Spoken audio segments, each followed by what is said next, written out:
이제 시작하면 되는 거죠? 네. 네.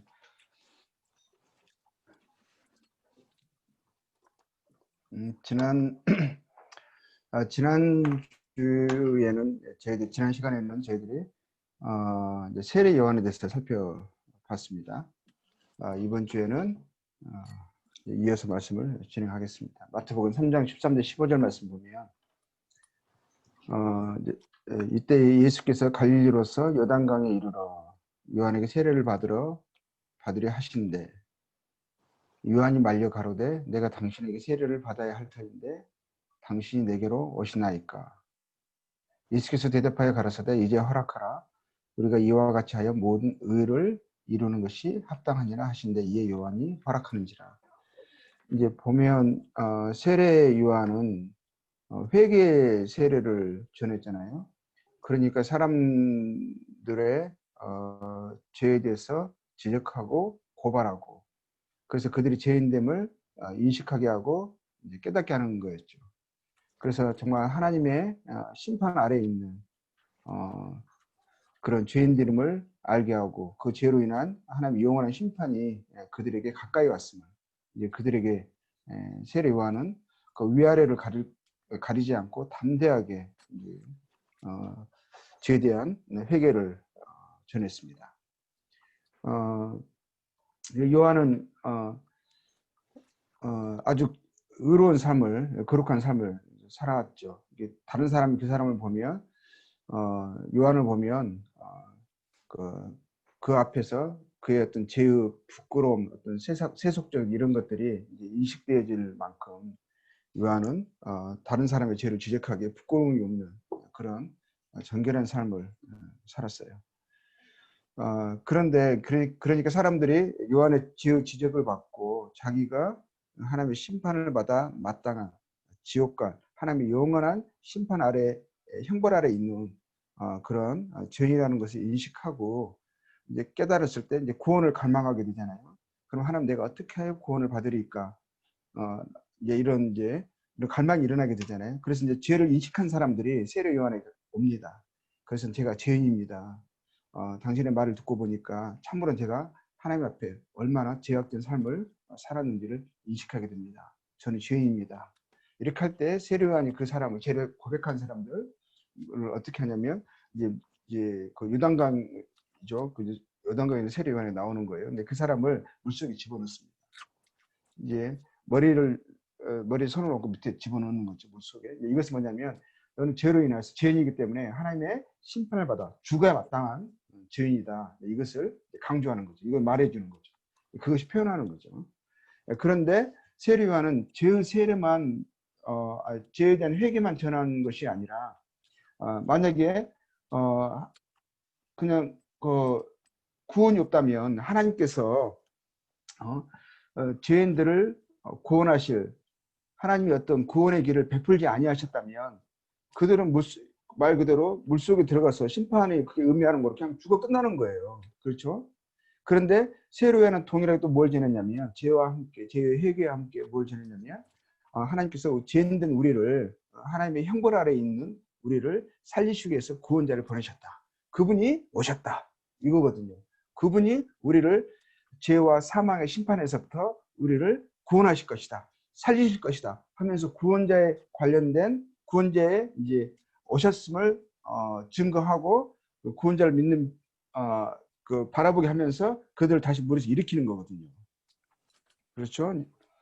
그래서 이제 만약에 구원자가 안 오셨으면 구원자에 대한 소망이 없으면 그들은 그냥 죄의 심판 아래 물속에 있는 것처럼 그냥 그들 죽어야 되는 거거든요.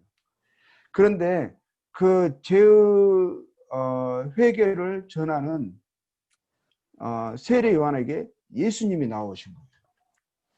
예수님이 나오시니까 세례 요한이 그가 곧 구원자심을 알았죠. 그래서 세례 요한이 이렇게 말하는 거죠. 내가 당신에게 세례를 받아야 할 터인데 당신이 내게로 오시나이까. 예수님이 세례 요한에 대해서 이렇게 말한 적이 있어요. 이렇게 말씀하셨어요. 여자가 난 자 중에 세례 요한보다 큰 자가 없다. 그러니까 아담 이후로 여자가 난 자 중에 세례 요한만큼 더 온전한 자, 더 거룩한 자가 없다라는 거예요. 사람 중에 가장 최고라는 거죠. 가장 어떻게 보면 깨끗하고 온전한 삶을 산 사람이 세례 요한일 거예요. 근데 세례 요한도 죄인이라 이거죠. 그래서 세례 요한이 그런 거예요. 예수님 앞에 서니까 뭐라고 말하는 거예요? 내가 당신에게 세례를 받아야 할 터인데 나도 죄인입니다 이러는 거거든요. 그렇죠? 당신 예수님만 어, 이제 모든 사람에게 이제 침례를 베풀 수 있는 어떻게 보면은 온전하신 분이시죠. 그러니까 예수님만 온전하신 분이신 죄 없으신 분이신데 세례 요한이 그것에 대해서 말을 하는 거예요. 근데 그러니까 예수님은 세례 요한에게 세례를 받을 이유가 전혀 없으신 거죠. 왜냐하면 그분은 죄가 없으신 분이시니까. 다른 사람과 달리 죄를 회개할 이유가 없으시고 온전하신 분이시잖아요. 그분은 동정녀에서 나셨고 하나님의 성령의 능력으로 잉태하신 분이시고 그렇죠. 그래서 죄가 없으신 분이에요. 죄 없는 거룩한 삶을 사셨죠. 그래서 죄를 하나도 찾을 수 없는 온전하신 분이시고 이분은 하나님이신데 이제 마치 죄인처럼 세례 요한에게 나와서 이제 세례 요한에게 침례를 받으려고 하는 거예요. 그래서 이제 예수님이 이렇게 말씀하신 거죠. 제자파에 가라되 이제 허락하라 그러는 거죠. 이것이 그 하나님의 모든 의를 하나님의 뜻을 이루는 것이다. 하나님의 뜻을 이루기 위하여서 이와 같이 하는 것이 마땅하다. 그러니까 예수님이 마치 죄인처럼 죄인의 모양으로 지금 침례를 받는 것이 하나님의 뜻이라는 거죠. 이제 그러고 나서요. 그 다음 날이에요. 그러니까 침례를 받고 난 다음 날 세례 요한에 의해서 근데 이제 침례를 준다는 그 의미가요. 이제 아까도 말씀드렸지만 이 다음 말을 보면 더 명확하게 우리가 이해할 수 있어요. 침례를 받고 난 다음 날 요한이 예수께서 자기에게 나오시는 걸 보고 가라되 예수님이 저쪽에서 오고 계시는 거예요. 요한 앞에 이제 요한의 말을 듣고 있는 모든 사람들의 시선을 예수님께 일제히 돌리면서 보라 그러는 거죠. 그리고 하는 말이 세상 죄를 지고 가는 하나님의 어린 양이로다. 이 하나님의 어린 양. 그러니까 어째는 세례 요한이 뭐라고 말했죠? 어째 내게로 오시나이까? 내가 당신에게 세례를 받아야 마땅한데 어떻게 세례를 받으러 저에게 오시나이까? 당신은 하나님이시고 의로우신 자이시며 온전하신 분이십니다. 죄 없으신 분이십니다. 세례는 죄인들을 위하여 베푸는 것인데 죄를 고백하고 회개한 사람들에게 회개의 세례를 베푸는 것인데 예수님이 오셨잖아요. 근데 예수님이 그러셨죠. 여가 차라. 이것이 하나님의 모든 의를 이루는 것이고 이것이 합당하다 하면서 세례를 받은 거거든요. 그리고 그 다음 날이에요. 이 말을 듣는 사람들은 유대인들은 다 이 말이 무슨 의미인 줄 알죠. 하나님의 어린 양이 뭘 말하는 거죠? 구약의 제사가 기억이 나죠. 아벨의 제사부터 생각이 나죠. 그렇죠? 그런데 세상 죄를 졌다라는 거예요. 세상 죄를 졌다. 세상에 태어나서부터 죽을 때까지 세상에 짓는 모든 죄를 인류의 모든 죄를 지셨다 이거죠. 근데 어제 침례를 받고 나서 그 다음날 이야기하는 거거든요. 그러면 그 침례가 세례 요한이 예수님을 침례한 그 의미가 무엇인가를 이해할 수 있는데 예수님은 그 침례 요한은 세례 요한은 모든 인류를 대신해서 죄인된 인류를 대신해서 예수님의 머리에 안수를 하고 그분을 예수님을 물 밑으로 집어넣으신 거죠. 그렇죠? 이게 뭘 생각이 나죠? 구약의 제사에서 죄인이 율법을 어긴 죄인이 하나님의 앞에 죄인이라는 것을 인식하고 율법을 어긴 죄인이라는 것을 깨닫고 나서 그가 이제 그 죄에서 용서받기 위해서 구원받기 위해서 뭘 하는 거죠?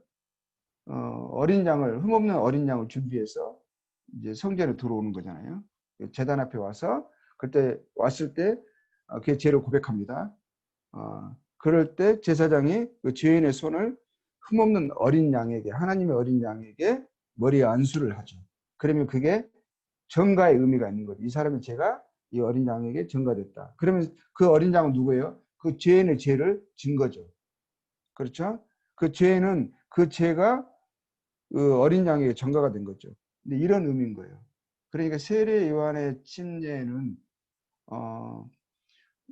죄인된 인류를 대신한 대신해서 예수님의 머리에 안수하고 그를 세례를 준 거고, 그리고 그렇기 때문에 예수님을 이제 말씀하시는 게 세상 죄를 지신 하나님 어린 양이라고 말씀을 하고 있는 거예요. 이렇게, 그렇죠. 그러나서 세례 요한은 자신의 사역을 완수를 했습니다. 그는 큰 자나 작은 자나 높은 자나 낮은 자나 구별하지 않고 자신의 사역을, 자신의 회개의 사역을, 죄를 해결케 하기 위한 그런 사역을 과감 없이 전했죠. 증거했죠. 그래서 그가 왕 앞에 섰을 때도 그 왕의 죄를 고발하는 것을 주저하지 않았어요. 그로 인하여서 그 세례 요한이 왕에게 미움을 받고 결국에는 감옥에 갇히게 되고 결국에는 죽게 돼요. 참수를 당하게 돼요. 그런 하나님의 선지자로서 구약의 말라기에서 또 이사야에서 구원자가 오시기 전에 마지막으로 보내지는 선지자로서 예언이 된 자였죠. 그런 여자가 난 자 중에 더 큰 자가 없다라는 말을 들을 만큼 그런 어떤 성별된 삶을 살았죠.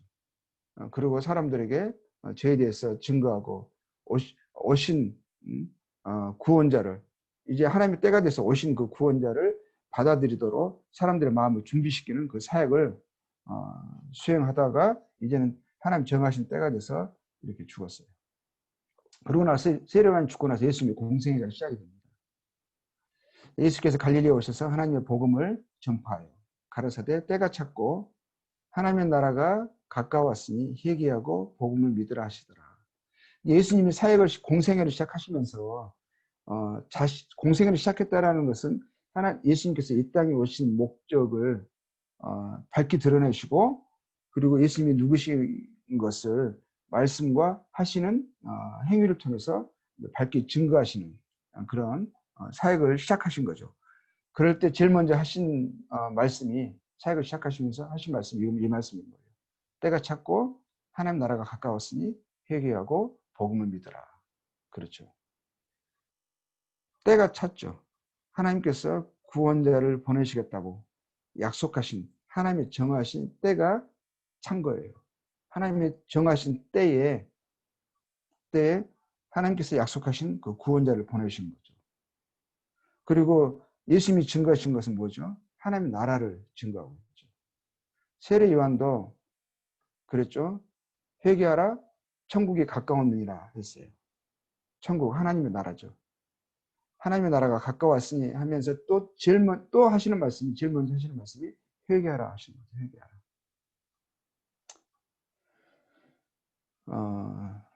그리고 이제 복음은 회개한 자에게, 그 마음이 불의한 길에서, 악한 생각에서 하나님께로 돌이킨 자에게 하나님의 말씀을, 하나님의 뜻을 받아들인 그런 자에게 복음이 가깝습니다. 그런 자들이 진정으로 회개한 자들이 복음을 참으로 믿을 수 있는 합당한 심령인 거예요. 그래서 예수님이 회개하고 복음을 믿으라 하셨죠. 그리고 예수님의 가르치심은 다른 사람과 달리 특별하셨어요. 저희가 가버나움에 들어가니라 예수께서 곧 안식일에 해당에 들어가 가르치시면 무사람이 그의 교훈에 놀라니 이는 그 가르치시는 것이 권세 있는 자와 같고 서기관들과 같지 아니함이라. 사람들의 가르치는 이제 그런 일상의 가르침과 너무 이제 격이 다른 거죠. 권세 있는, 마치 모든 권세를 가지신 법을 정하신 분이 법을 선포하시는 그런 권세 있고 분명한 가르치심이 특별하셨고 남달랐죠. 그분의 가르치심을 들었을 때 사람들이 그 가르치심 속에서 그분의 권세가 드러났고 그분이 누구시라는 것을 밝히 드러내신 거죠. 그래서 예수님은 증거하신 말씀을 통해서 자신이 누구이시며 또 무엇을 이루기 위해서 오셨는가를 밝히 드러내셨어요. 그리고 저물어 해질 때 모든 병자와 귀신 들린 자를 예수께 데려오니 온 동네가 문 앞에 모였더라. 예수께서 각색 병든 많은 사람을 고치시며 많은 귀신을 내어 쫓으시되, 그러니까 예수님께서 말씀을 통해서 그 증거하시는 말씀이 이제 권세가 있었고, 또 그분이 하시는 행위가 모든 병자들과 귀신 들린 자들을 고치고 쫓아내시는 능력을 통해서 예수님이 하신 말씀을 그 말씀이 진리이심을 이 놀라운 기적과 이적을 통해서, 기사와 이적을 통해서 또 확증해 주신 거죠. 그래서 사람들로 하여금 예수님의 말씀이 진리이기 때문에 이 말씀을 믿고 받아들일 것을, 이제 이것이 이제 하나님 예수님이 행하신 이 기적과 이적과 기사가 거기에 증거가 되는 거죠. 그러니까 이런 놀라운 일들을 행하셨고, 그래서 예수님이 가시는 곳마다 많은 사람들이 따랐어요. 수많은 사람들이 따랐죠. 마치 슈퍼스타이셨어요. 동네가 다 몰려들었죠. 왜냐하면 예수님께 나오는 모든 사람들이 특히 이제 병든 자, 또 귀신 들린 자, 이런 모든 사람들이 오면 그냥 그 자리에서 완쾌가 되었거든요. 완치가 되었거든요. 그러니까 조금이라도 아픈 사람들이 예수님 오신다는 소문을 들으면 그 주변 사람, 그 가족들을, 친지들 해서 그런 사람들 데리고 나오고, 그리고 예수님의 말씀을 들으려고 많은 사람들이 진짜 몰려들었죠. 근데 예수님을 따르던 많은 사람들 가운데서 특별히 12사람을 선택을 해서 그들과 예수님과 항상 함께 하시고 예수님의 가르치심을 더 깊이 들을 수 있는 기회와 예수님이 하시는 놀라운 일들을 가까이서 볼 수 있도록 특별한 12제자를 선택을 하셨어요. 그리고 이제 한 번은 이런 일이 있었죠. 예수님이 또 한 마을에 갔어요. 무리 중에 한 사람이 이르되, 선생님, 내 형을 명하여 유산을 나와 나누게 하소서 하니, 이르시되, 이 사람은 누가 나를 너희의 재판장이나 물건 나누는 자로 세웠느냐 하시고, 그들에게 이르시되, 상가 모든 탐심을 물리치라. 사람의 생명이 그 소유에 넉넉한데 있지 아니하니라 하시고. 그러니까 예수님이 오시니까 이제 문제 있는 사람들이 예수님께 나오잖아요. 이 사람은 어떤 문제를 가지고 있었냐면, 자기 이제 부모님이 돌아가신 거죠. 아버님이 돌아가셨는데 형이 그 아버지의 많은 유산을 물려받아 놓고 동생과 나누지 않는 거예요. 그래서 유산을 독차지한 거죠. 너무 불합리하고 나쁜 형인 거죠. 그럼 너무 억울하고 또 너무 어렵잖아요. 그래서 예수님이 오시니까 이제 그 자신의 어려움들, 그 형의 불합리함들, 악함을 고발하면서 형에게 예수님이 명령해 달라고, 물건을, 아버지 유산을 나눠서 이 공평하게 해달라고 이제 그런 이제 부탁을 하는 거죠. 그러면 당연히 이 사람 난처한 입장이잖아요. 그리고 형은 아주 나쁜 사람이죠. 그러면 당연히 이 사람이 그 피해자고 이제 문제를 지금 형의 그 탐심으로 인하여서 어려움을 겪고 있으니까 당연히 예수님 이 사람의 필요를 채워주실 것 같잖아요. 이의 억울함을 예수님이 해결해 주실 것 같으신데 예수님 이 사람 편을 들지 않으시는 거예요. 뭐라고 말씀하시냐면 오히려 탐심을 지적하시면서 그 탐심을 물리치려 하시는 거죠. 그리고 사람의 생명이 그 소유에 넉넉한 데 있지 않다라고 하시는 거예요. 이 말씀은 뭐죠? 그러니까 이 생명, 이 땅에 사는 이 생명 외에 또 다른 참된 생명이 있음을 말씀하시는 거예요. 그러니까 소유의 많고 적음으로 그것으로 이 생명을 얻을 수 있는 게 아니다. 예수님 이걸 말씀하시는 것은 네가 지금 염두하고 있는 이 땅의 생명이 아니라, 이 땅의 삶이 아니라 저 진정한 참된 생명을, 그것을 추구하라. 그거에 너에게 우선된다. 그것을 말씀하시면서 오히려 그 생명을 얻는 데 방해하는 이 탐심을 물리치라 하시는 거죠. 너의 문제는 오히려 탐심이다 말씀하시는 거예요. 그러면서 비유로 이런 말씀을 하시는 거죠. 비유로 그들에게 말하여 이르시되, 한 부자가 그 밭에 소출이 풍성하며 심중에 생각하여 이르되, 내가 곡식 쌓아둘 곳이 없으니 어찌할까 하고, 또 이르되 내가 이렇게 하리라. 내 곡간을 헐고 더 크게 짓고 내 모든 곡식과 물건을 거기 쌓아두리라. 또 내가 내 영혼에게 이르되 영혼아 여러 해 쓸 물건을 많이 쌓아두었으니 평안히 쉬고 먹고 마시고 즐거워하자 하리라 하되. 이 부자는 어떤 그냥 불로소득으로 부자가 된 게 아니라 이 사람의 순수하게 노동으로 열심히 일한 대가로 이 사람 부자가 된 사람 같아요. 부지런한 사람이죠. 그래서 또 그리고 이제 또 판단이 빨라요. 그렇죠? 그 하나의 소출을 보고 나서 그게 너무 풍성한 거예요. 그리고 막바로 분석을 합니다.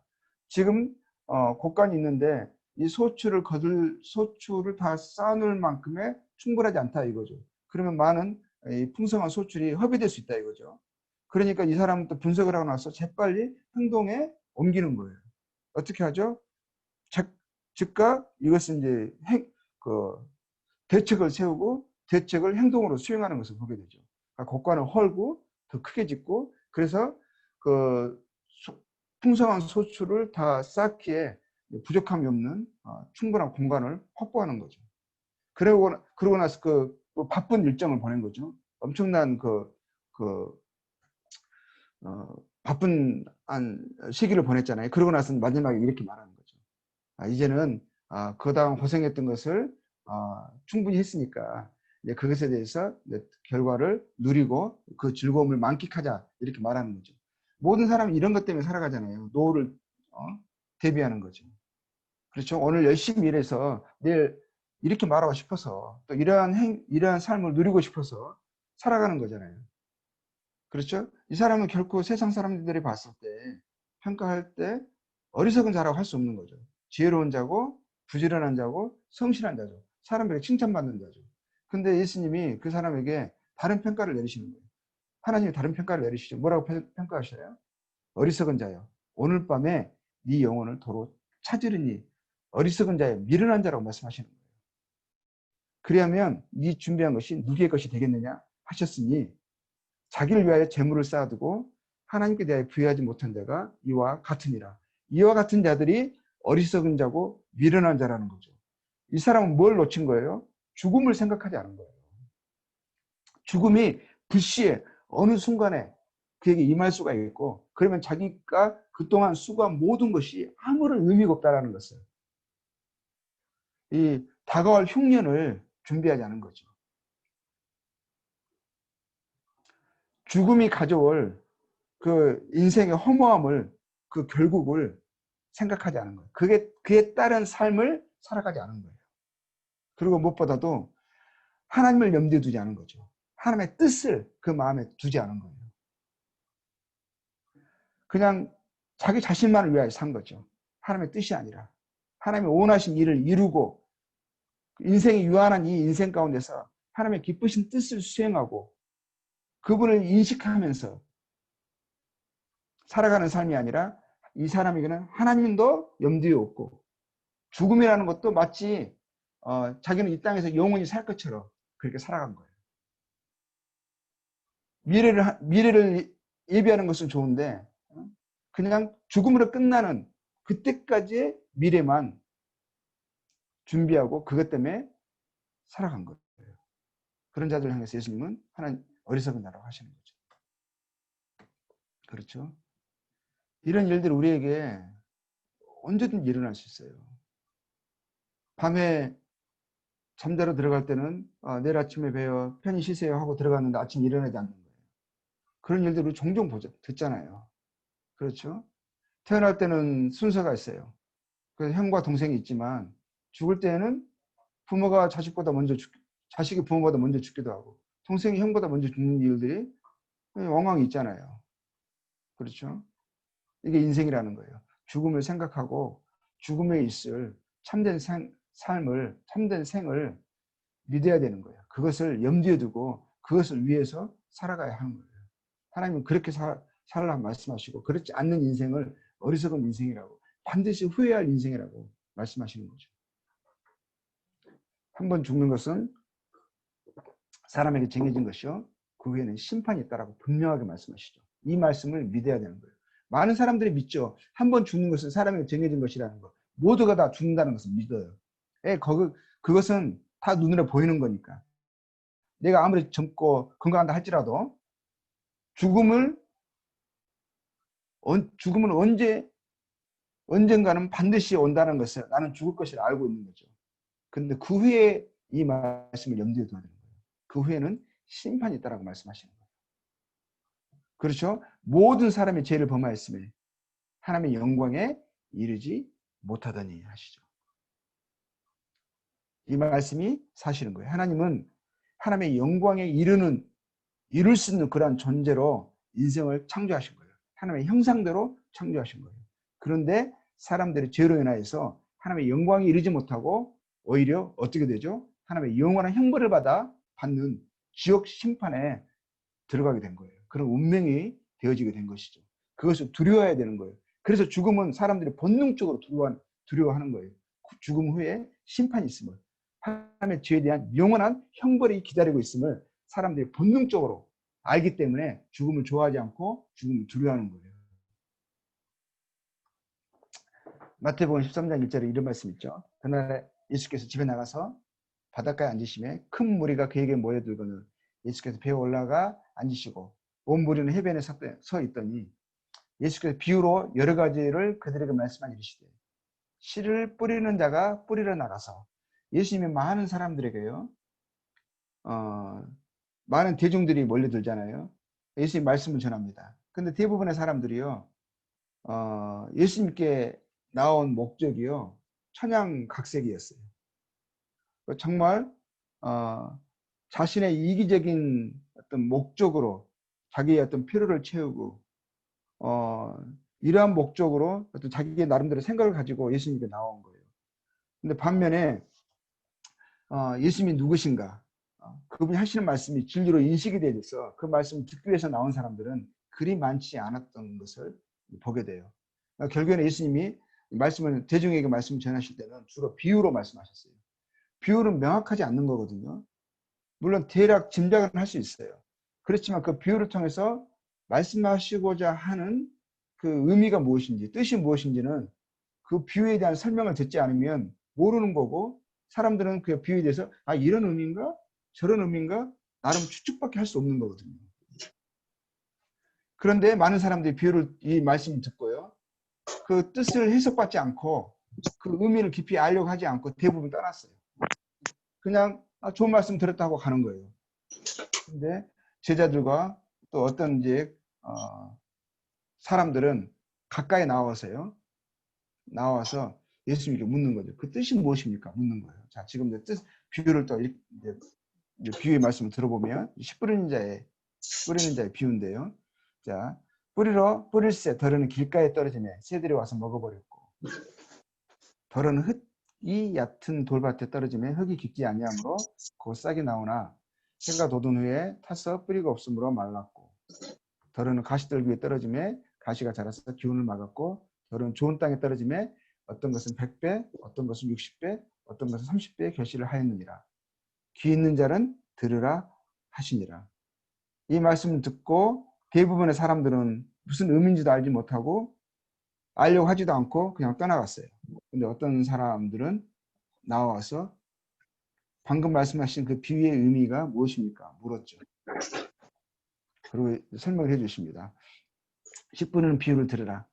아무나 천국 말씀을 듣고 깨닫지 못할 때는 그 씨가 천국 말씀이었던 거예요. 하나님의 영광에 이르는 말씀. 그렇죠? 하나님의 나라에 들어갈 구원의 말씀이었던 거죠. 그 씨가 의미하는 바가 듣고 깨닫지 못할 때는 악한 자가 와서 그 마음에 뿌려진 것을 빼앗나니 이는 곧 길가에 뿌려진 자예요. 길가의 의미가 이게 이 네 가지 밭을 두고 이야기하신 거잖아요. 땅을 두고 이야기하신 건데 결국 예수님이 네 가지 땅은 그냥 농사법을 가르쳐 주시는 게 아니라 말씀하신 게 아니라 하나님의 말씀을 듣고 반응하는 네 가지 종류의 사람의 마음을 이야기한 거예요. 마음 상태를 이야기한 거였다는 것을 우리가 알 수가 있어요. 하나는 길가라는 이제 마음 상태입니다. 길가와 같은 마음 상태.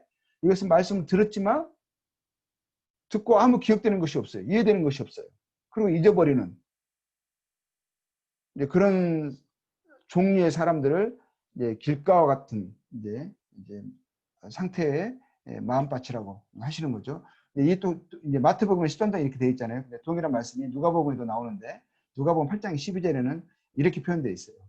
길가에 있다라는 것은 말씀을 들은 자니, 천국 말씀을 들은 자니, 이에 악한 자 마귀죠. 또 구체적으로 좀 되어 있죠. 이에 마귀가 가서 그들이 믿어 구원을 얻지 못하게 하려고 말씀을 그 마음에서 빼앗는 것이요. 말씀을 빼앗죠. 그리고 구원을 얻지 못하게 하려고. 천국에 이르지 못하게 하려고. 하나님의 영광에 들어갈 수 없게 하려고 천국 말씀을, 구원의 말씀을 그 말씀을 잊어버리게 하는 거예요. 마음속에서 빼앗는 거예요. 마음에 심겨지지 않게 하는 거예요. 근데 이 일을 하는 자가 누구죠? 마귀인 거죠. 준비되지 않는 마음밭에 하나님의 말씀이 들어가니까 그 말씀의 가치를 모르고 그냥 잊어버리는 거예요. 한 귀로 듣고 다른 귀로 흘려버리는 거예요. 그 돌밭이 있어요. 돌밭에 뿌려졌다는 것은 말씀을 듣고 즉시 기쁨으로 받대요.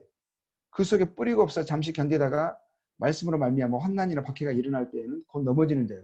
돌밭은 뭐냐면 감정적으로 반응하는 거죠. 자기의 좀 유혹된 게 있겠다 싶으니까 이기적인 마음에, 육신적인 마음에 좋겠다 싶어가지고 즉각 별다른 생각 없이 그 말씀을 나는 믿는다라고 받았어요. 근데 실상은 뭐죠? 그 안에 뿌리가 없는 거예요. 뿌리를 내리지 못한 거예요. 그러다 보니까 어떻게 되죠? 그 말씀으로 인해서 어떤 어려움을 겪게 되거나 그 말씀이 요구하는 바가 자기가 원하는 바하고 이게 대치가 되는 거예요. 그러면 결국 뭘 하게 되겠어요? 말씀이 아니라 자기 원하는 바를 이루기 위해서 말씀을 버리는 거죠. 그래서 사관 말씀으로 인해서 믿음으로 인해서 환난이나 박해가 일어날 때에는 곧 넘어지는 데요. 이런 종류의 마음밭이 돌밭을 이야기하는 것이죠. 그리고 가시떨기에 뿌려졌다는 것은 말씀을 들어요. 듣는데 세상의 염려와 재물의 유혹에 말씀이 막혀가지고 결실하지 못하는 거예요. 그러니까 말씀 듣긴 듣는데 좋긴 한데 맞는 것 같긴 한데 여전히 뭐죠? 세상의 염려와 이 세상 욕심이 그 마음속에 깊게 뿌리를 내리고 자라고 있기 때문에 이것이 제거되지 않았기 때문에 말씀이 구원의 말씀이 결실하지 못한다는 거예요. 그러니까 이 길가 돌밭 가시떨기는 어떤 마음이에요? 회개하지 않는 마음이에요. 불의한 길에서 악한 생각에서 돌이키지 않는 마음인 거죠. 여전히 세상에 욕심이 있고 육신의 욕심이 있고 자신의 생각이 있고 그렇죠? 그런 마음이에요. 물론 길가보다는 돌밭이 좀 나아 보이죠. 돌밭보다는 가시떨기가 좀 더 나아 보이죠. 그러나 똑같은 거예요. 좋은 밭이 아니라는 거죠. 좋은 땅에 뿌려졌다는 것은 뭐예요? 말씀을 듣고 깨닫는 자니 그 말씀의 가치를 아는 거예요. 그리고 그 말씀에 뿌리를 내리는 거예요. 결실하죠. 100배, 60배, 30배가 된다는 거예요. 어떤 사람은 100배를 맺기도 하지만 어떤 사람은 30배, 좌우간 열매를 맺는 거예요. 결실을 하는 거예요. 결실하는 밭은 구원받는 밭은 좋은 땅이에요. 기경된 밭이라는 거죠. 기경된 밭. 기경된 밭에 복음의 말씀이 능력을 나타내게 돼 있어요. 능력이 나타나게 돼 있어요. 좋은 밭에 구원 얻기에 합당한 심령이 좋은 땅인 거죠. 자, 이것을 이야기하는 거고요. 자, 그리고 한 번은 이제 예수님이 이제 보리떡 5개와 물고기 2마리로 많은 사람들을 이제 한 5천 명 이상의 사람들을 이제 사람들을 보는 데서요. 그러니까 한 아이가 이제 점심으로 도시락으로 가져온 그게 이제 보리떡 5개 물고기 2마리였었어요. 근데 저는 그 사람들이 먹을 게 없었던 거거든요. 또 오래 있어가지고 먹을 게 다 떨어진 거예요. 예수님 말씀을 오랫동안 듣다 보니까. 그러다 보니까 이제 먹을 것이 없어서 이제 가야 되는데 예수님이 그 사람들 자리에 앉게 하시고 뭘 하시냐면 보리떡 5개와 물고기 2마리를 하나님께 감사하시면서 이제 감사하시고 나서 그러고 나서 그것을 사람 떼어주는 거예요. 떼어주는데 그게 계속 끊어지지 않는 거죠. 결국은 어떻게 되냐면 5천 명 이상이 넘는 사람들이요. 배불리 먹고도 이 떡을 다 부스러기를 잘려진 거 있잖아요. 그 조각들을 다 모았더니 그 무한 조각이 광주리 12광주리에 가득 차게 이렇게 다 모은 거죠. 그만 놀라운 기적을 사람들이 본 거예요. 자기 눈에서 본 거잖아요. 자기 눈앞에서 이 빵이 계속 떡이 없어지지 않고 계속 불어나는 것을 봤어요. 그러면서 이 사람들이 생각하는 것은 야 이제는 이분이 우리의 왕이 된다. 이분은 정말 하나님이 보내신 그 약속하신 그분이 맞나 보다. 정말 그런다면 우리들의 배고픔의 문제도 해결되겠구나. 이렇게 생각하고 그 다음날 예수님을 찾아가지고 이렇게 합니다. 그날 예수님께 이렇게 하는 거죠. 그 사람들이 예수의 행하신 이 표적을 보고 말하되 이는 참으로 세상에 오실 그 선지자라 하더라. 그러면 예수께서 저희가 와서 자기를 억지로 잡아 임금 삼으려는 줄을 아시고 다시 혼자 산으로 떠나가십니다. 그들이 예수님 임금 삼으려 했죠. 왕 삼으려 한 거죠. 그러면 자기들의 모든 문제가 해결될 것이라고 생각을 한 거죠. 이때는 인정을 했어요. 정말 하나님께서 보내신다고 약속하신 그분이시구나. 그들이 배가 채워진 것을 보면서 이런 인정을 하고 예수님을 믿은 거죠.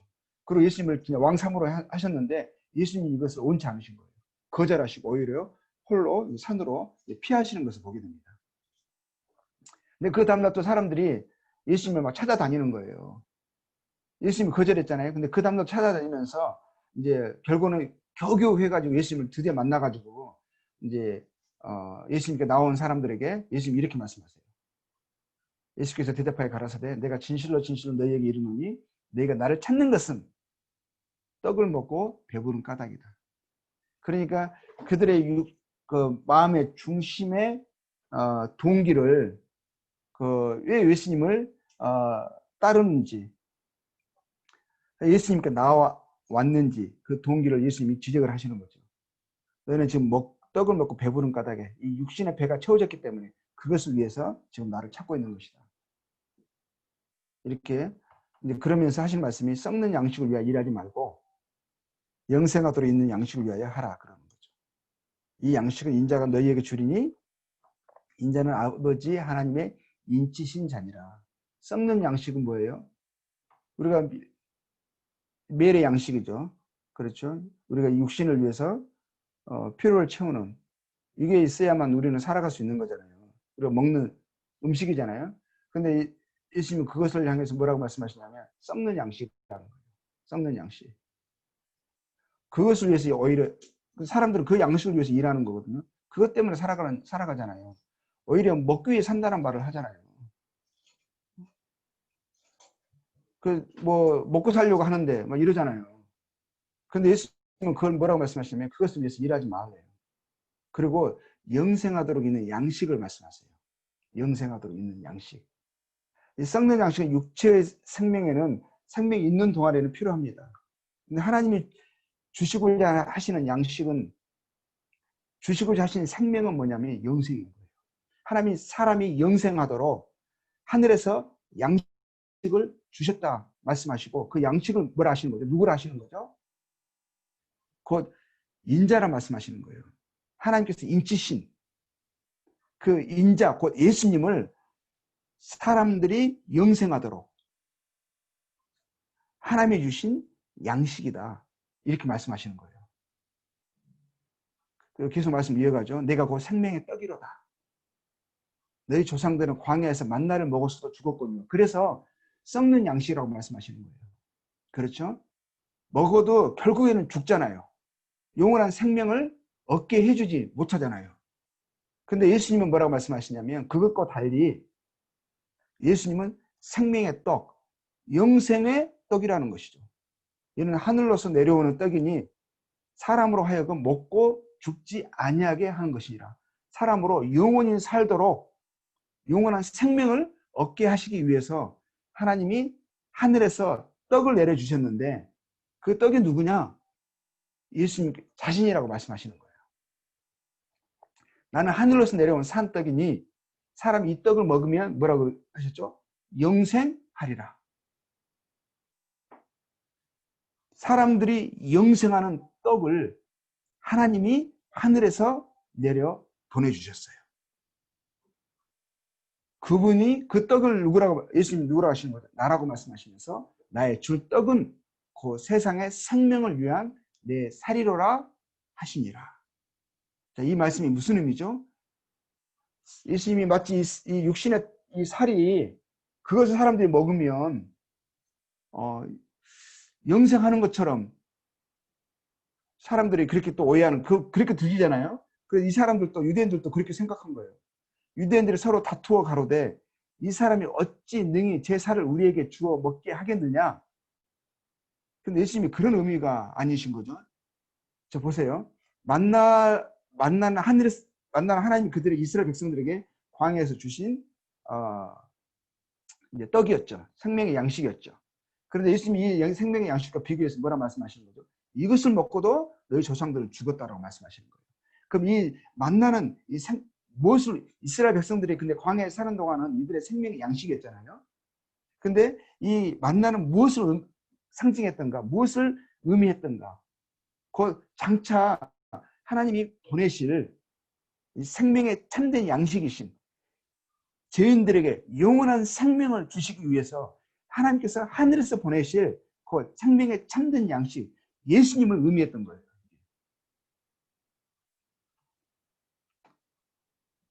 그래서 말씀하시죠. 살기는 것은 영이니 육은 무익하다 하시는 거죠.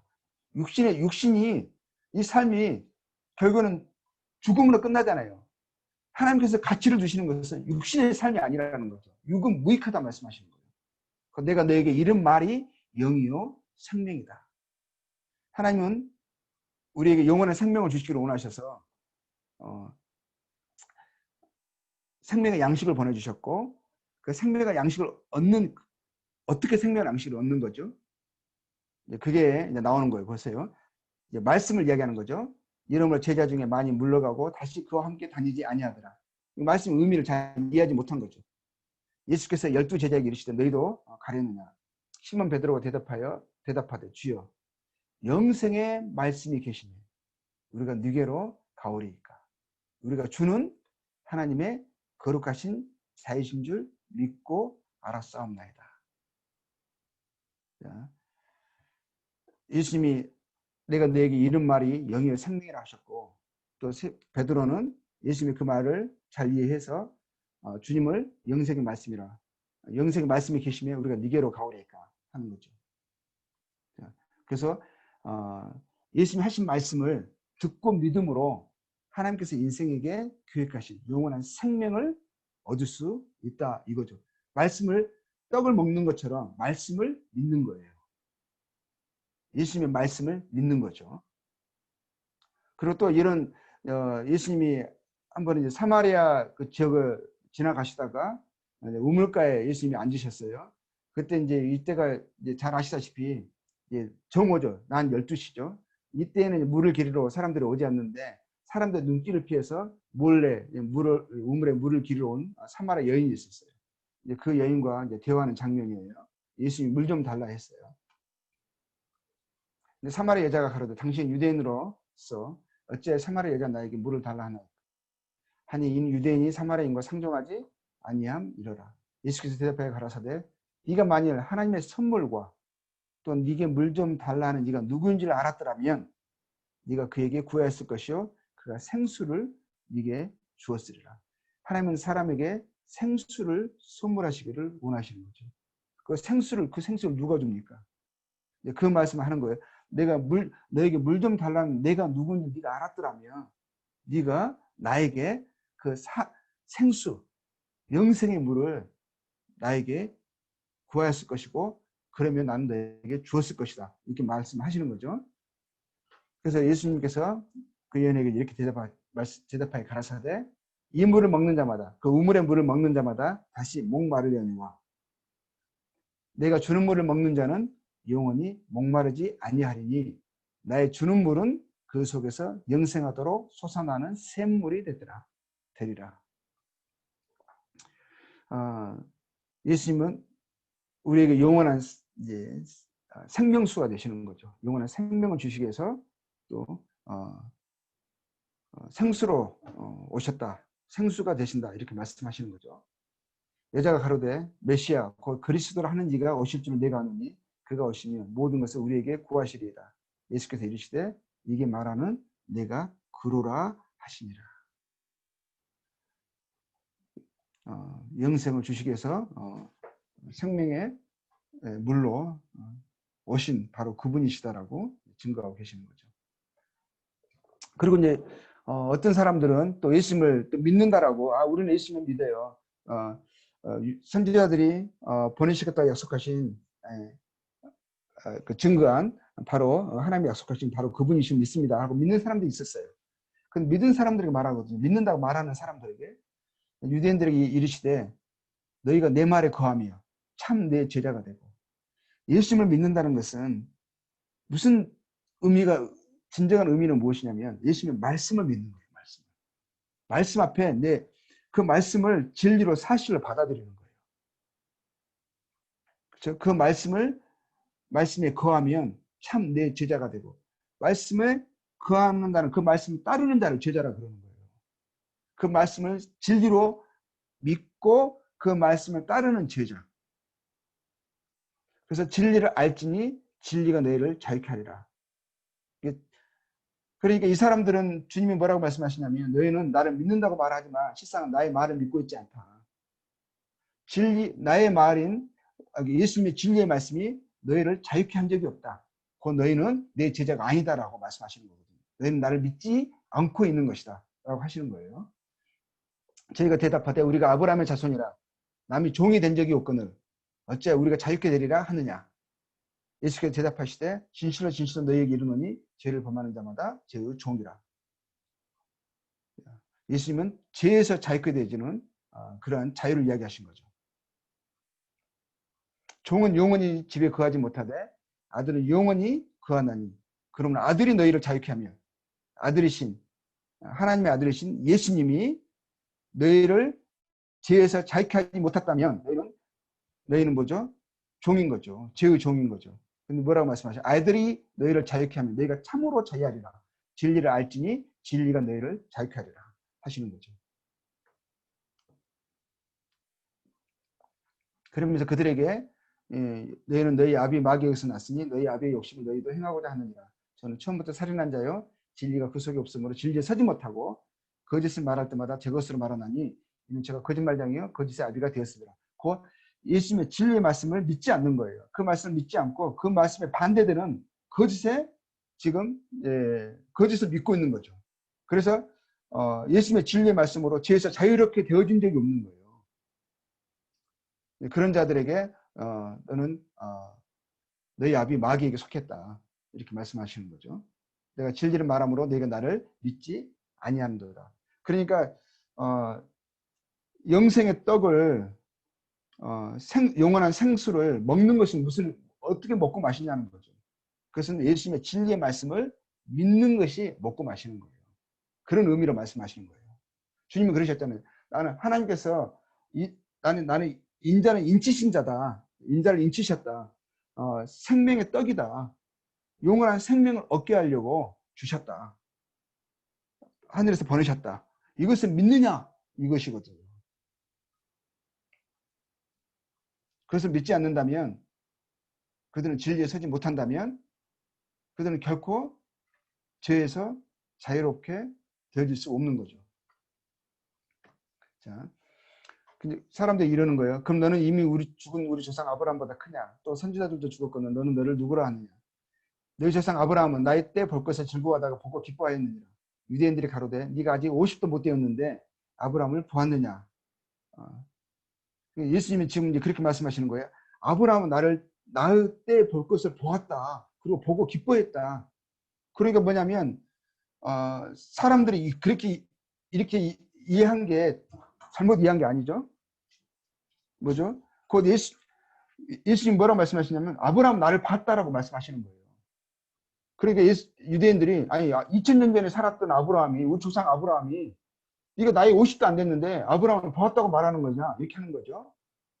예수님께서 가라사대 진실로 진실로 너희에게 이르노니 뭐라고 말씀하시죠? 아브라함이 나기 전부터 아브라함이 나를 본 정도가 아니라 아브라함이 태어나기 전부터 뭐라고 말씀하시는 거예요? 내가 있느니라. 내가 있느니란 말은 무슨 말이에요? I am이에요. 이 말을 예수님이 하시니까 이 말은 무슨 말이라는 것을 유대인들은 잘 알죠. 그러니까 이제 어떻게 했어요? 저희가 돌을 들어 치료학원을 예수께서 숨어 성전에서 나가십니다. 그러니까 예수님을 하나님을 모독하는 신성 모독하는 예수님이 자신을 하나님이라고 말씀하시는 것이니까 그것을 듣고 돌로 들어 치려고 했던 거예요. 근데 보세요. 출애굽기 생각나시죠? 그 모세가 이제 이스라엘 백성들에 가기 전에 하나님의 이름을 내가 그때 누가 나를 보냈냐고 물은다면 제가 어떻게 말할까요? 그럴 때 이제 하나님이 모세에게 이렇게 말씀하시는 거였거든요. 하나님 모세에게 이르시되 나는 스스로 있는 자니라. I am who I am. 이니라. 또 이르시되 너는 이스라엘 자손을 이같이 이르기를 스스로 있는 자가 I am이 나를 너에게 보내셨다 하라. 그러나 하나님은 자신의 이름을 스스로 있는 자를 말씀하신 거예요. I am who I am. 하나님이 또 모세에게 이르시되 너는 이스라엘 자손을 이같이 이르기를 너희 조상의 하나님 여호와 곧 아브라함의 하나님 이삭의 하나님 야곱의 하나님께서 나를 너에게 보내셨다 하라. 이는 뭐라 그러셨죠? 나의 영원한 이름이요 대대로 기억할 나의 칭호니라. 영원한 이름 대대로 기억할 하나님의 칭호가 뭐였죠? 스스로 있는 자예요. 그렇죠? 영원하신 분 스스로 있는 자 I am who I am인데 이 칭호를 이 이름을 예수님이 자신에게 말씀하시는 거예요. 나는 스스로 있는 자다 이렇게 말씀하신 거예요. 그래서 그렇죠. 내가 있느니라 이 말씀이거든요. 나는 스스로 있는 자다 이런 말씀인 거예요. 그러니까 유대인들이 그 말을 듣고 이것을 믿지 않는다면 자신의 눈앞에 보이는 손으로 만들 수 있는 자기 눈앞에 보여지는 육신의 사람이 뭐라고 말씀하시냐면 나는 하늘과 땅을 지은 천지를 창조한 하나님이다 라고 말씀하시는 거예요. 내가 이스라엘 백성들을 애굽에서 해방시키라고 바로에게 보낸 바로 그 하나님이다 라고 말씀하시는 거예요. 아브라함에 약속하신 그 하나님이 바로 나다라고 말씀하시는 거예요. 스스로 있는 자라 이렇게 말씀하시는 거예요.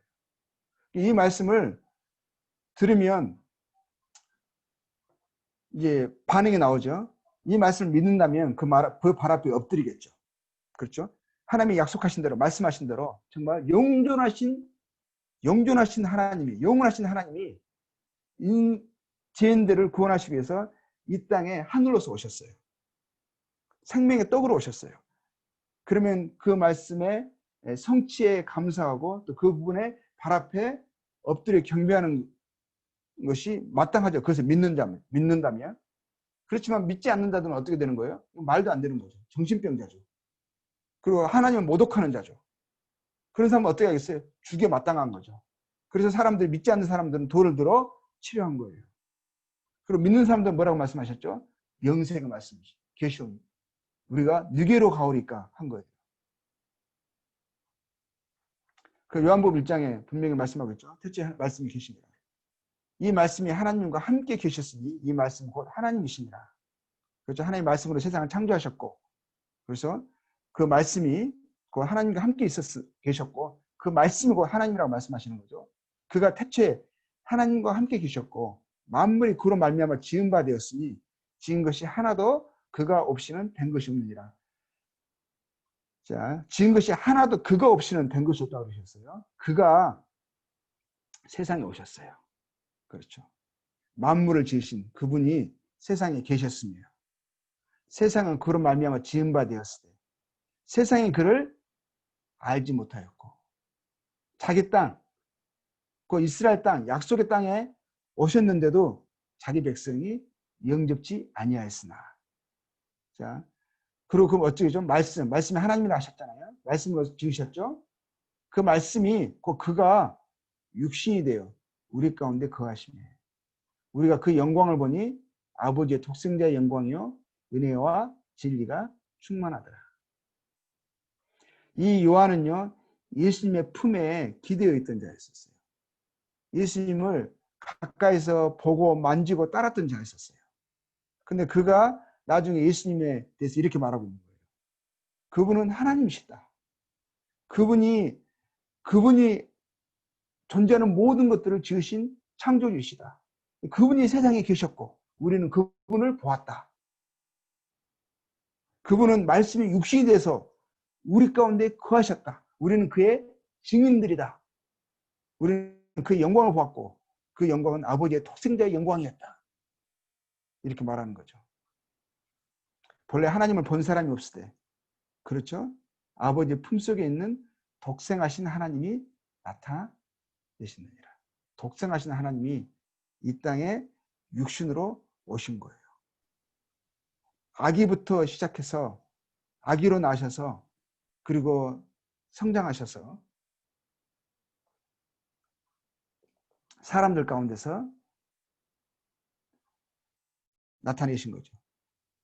스스로 있는 자가 독생하신 하나님이 사람들에게 보여주고 만져질 만한 육신으로 오신 거예요. 나타나신 거예요. 그분이 바로 예수님이시죠. 그렇죠. 삼일체죠. 아버지도 하나님이시고 아들도 하나님이시고 성령 하나님이십니다. 그래서 우리가 하나님이 인간을 창조하실 때 우리가 우리의 형상대로 우리의 모양을 따라 이러잖아요. 그 우리가 아버지, 아들, 성령 하나님이시잖아요. 삼일체 하나님. 근데 그 아들 하나님이 말씀이신 아버지가 말씀으로 세상을 창조하시죠. 말씀이 밖으로 나왔죠. 아버지 안에서 나와서 세상을 창조하셨잖아요. 근데 나오신 그분, 그 말씀이신 그분이 바로 예수님으로 육신으로 이 땅에 임하신 거죠. 그 나다나엘이 예수님 제자 중에 한 명이었죠. 나다나엘이 대답하되 처음에 예수님이 나다나엘을 부르실 때 나다나엘이 했던 말인데요. 라비어, 당신은 하나님의 아들이시요. 당신은 이스라엘의 임금이로소이다. 나다나엘이 놀라운 고백을 했죠. 예수님이 누구시라는 것을 이해하고 그 앞에 믿음의 고백을 이렇게 한 거죠. 근데 예수께서 대답하여 이르시되 진실로 진실로 너희에게 이르노니 하늘이 열리고 하나님의 사자들이 인자 위에 오르락 내리락 하는 것을 보리라 하시니라. 나다나엘의 이 대답에 예수님이 이렇게 말씀하셨어요.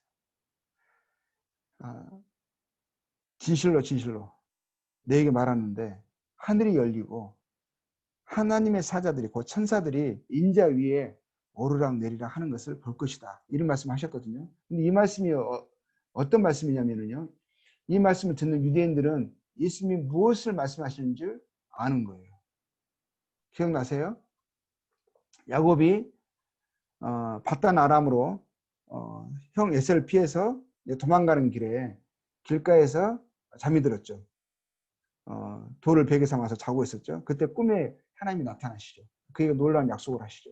그 꿈이 어떤 꿈이었죠? 사닥다리 꿈이었잖아요. 하늘이 열리고, 그렇죠?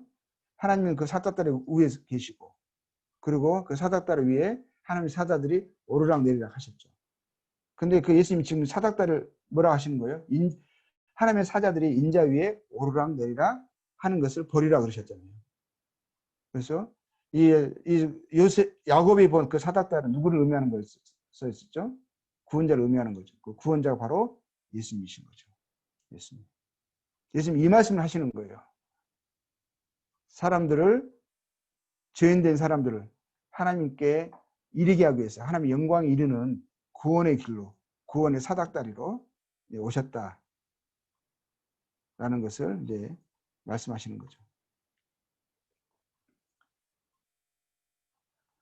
자, 예수께서 배에 오르사 건너가 본 동네에 이르시니 침상에 누운 중풍병자를 사람들이 데리고 오거늘 예수께서 제 믿음을 보시고 중풍병자에게 이르시되 소자야 안심하라 네 죄 사함을 받았느니라. 어떤 서기관들이 속으로 이르되 이 사람이 신성을 모독하도다. 예수께서 그 생각을 아시고 가라사대 너희가 어찌하여 마음에 악한 생각을 하느냐. 네 죄 사함을 받았느니라 하는 말과 일어나 걸어가라 하는 말이 어느 것이 쉽겠느냐. 그렇죠? 중풍병자에게 예수님이 그 병을 고쳐주기 이전에 이 사람은 지금 그 누구도 이 사람의 병을 고쳐줄 수가 없었거든요. 지금 오랜 기간 동안 지금 중풍병으로 누워있는 거예요. 근데 예수님이 이 사람의 병을 고쳐주기 전에 먼저 뭐라고 말씀하시죠? 죄사함을 받았다라고 하시는 거예요. 그러니까 사람들이 그 말에 아주 불쾌해하는 거죠. 속으로 생각했어요. 서기관들이. 그렇죠? 속으로 생각한 거죠. 근데 속의 생각을 예수님이 아시는 거죠. 뭐냐면 죄는 하나님만 용서할 수 있는 거다. 어떻게 인간이 사람의 죄를 용서한다고 말할 수 있는 거냐. 그래서 하나님을 모독한다 라고 말을 하는 거예요. 하나님이 하시는 하나님이 하시는 행위를 인간이 자신이 하겠다라고 하는 것을 이제 그렇게 생각하는 거죠. 근데 그 생각을 하나님 뭐라고 해요? 악한 생각, 예수님이 악한 생각이라고 그러시는 거예요. 악한 생각. 예수님은 신성을 모독한 것이 아니라 바로 그 신성이시죠. 신성. 하나님이시죠. 그러면서 말씀하시는 거예요. 제사함을 받았느냐 하는 말과 일어나 걸어가라 하는 말은 어느 것이 쉽겠느냐. 일어나 걸어가라 하는 말은 쉽겠어요? 해보라 이거죠. 중풍병자에게 일어나 걸어가라. 그런 말을 10년 하는 거예요. 아무도 할 수 없는 거잖아요. 그런데 이거는 이제 오히려 근데 이것을 통해서 예수님이 뭐라 아무도 할 수 없는 것을 예수님이 일어나 걸어가라 하시는 거죠. 그러면서 그걸 통해서 뭘 말씀하시는 거예요? 제사함을 받았느니라 죄를 사하는 권세가 예수님께 있음을 이것을 통해서 증거하는 것이다. 확증하는 것이다. 말씀하시는 거예요. 그 말씀하시는 거거든요.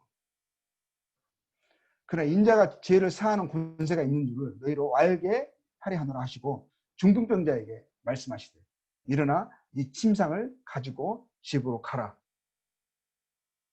그 중풍병자가 예수님의 이 말씀을 듣고 일어납니다. 침상을 가지고 집으로 가면 곧 뭐죠? 인자가 세상에서 죄를 사하는 권세가 있는 줄을 그것을 알고 믿어야 된다 이거죠. 그것을 믿게 하시려고 예수님께서 이런 놀라운 능력을 그들에게 보여주시고 나타내 주시는 거라 이거예요. 그 죄를 사하는 권세를 가지신 바로 하나님이심을 하나님이 육신으로 이 땅에 오셔서 생명의 양식으로 영원한 생명을 주식으로 오신 바로 죄를 사하는 권세가 있는 하나님이심을 사람들에게 이것을 통해서 또 보여주시는 거예요. 그 말씀대로 어떻게 되죠? 일어나 걸어가는 거예요. 우리가 보고 두려워하며 이런 권능을 사람에게 주신 하나님께 영광을 돌리라. 이 모든 것은 예수님이 하신 모든 것은 그분의 하신 말씀, 그분에 대해서 증거되고 있는 모든 말씀을 확증해 주는 거고 사람들 하여금 믿을 수 있도록 증거해 주는 거였었어요.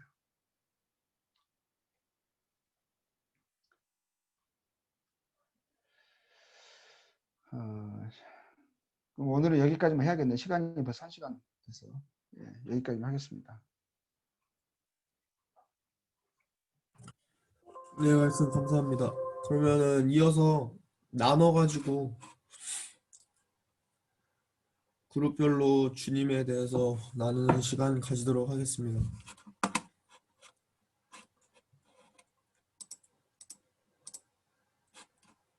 어떻게 나누나요, 이거?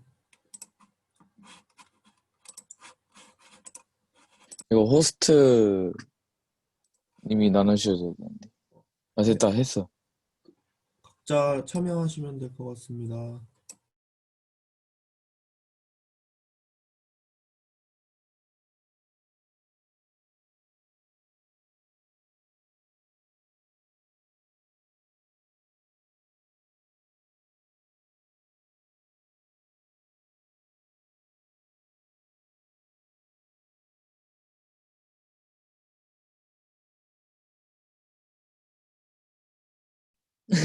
아니, 이게 내 컴퓨터는 화면을 보려고 했었고, 이거는 들으려고. 아니, 컴퓨터로 하면은 렉이 걸려서 하나도 안 들리는 거야.